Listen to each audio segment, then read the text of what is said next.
રાજકોટના ધોરાજીમાં વિકાસના કામ મુદ્દે ભાજપ કોંગ્રેસ આમને સામને આવી છે। વહીવટદારના શાસનમાં થઈ રહેલ વિકાસના કામોમાં ભયંકર ભ્રષ્ટાચાર થતો હોવાના શહેર કોંગ્રેસ પ્રમુખ દિનેશ વોરા દ્વારા આક્ષેપ કરવામાં આવ્યો હતો। આ સાથે જ ભાજપે પણ કોંગ્રેસના આક્ષેપોને પાયા વિહોણા ગણાવ્યા હતા। તેમજ ભાજપના શહેર પ્રમુખ રાજેશ બાલદા દ્વારા પણ કોંગ્રેસ પર વળતો પ્રહાર કરવામાં આવ્યો હતો। ધોરાજી નગરપાલિકામાં છેલ્લા 2 વર્ષથી વહીવટદારનું શાસન છે અને હાલમાં ફૂટપાથની જે કામગીરી કરવામાં આવી રહી છે એ કામગીરી અત્યંત નબળી અને ગુણવત્તા વગરની કરવામાં આવી રહી છે। ટેન્ડરની શરતો મુજબ કામ કરવામાં આવતું નથી અને આ કોન્ટ્રાક્ટરોને છાવરવામાં આવી રહ્યા છે।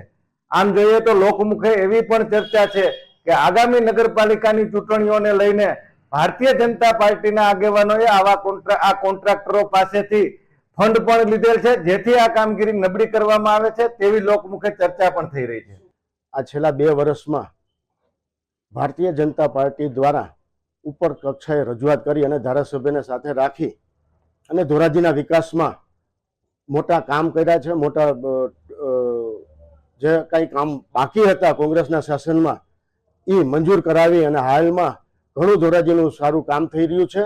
પરંતુ ધોરાજીના શાસનમાં જે કાંઈ સારું કામ થઈ રહ્યું છે તેમાં કોંગ્રેસના મિત્રો હવનમાં હાડકા નાખી અને જે કાંઈ પણ કામ થઈ રહ્યું છે એમાં ખોટી વિગત રજૂ કરી અને કામ નબળું છે એમ કહે તો મારા મિત્રને એટલું જ કહેવાનું છે કે જે કાંઈ ખરાબ કામ, ખોટું કામ કે નબળું કામ થતું હોય તો એની સામે કાયદેસરની ઉપર રજૂઆત કરી અને પગલાં લઈ શકે છે।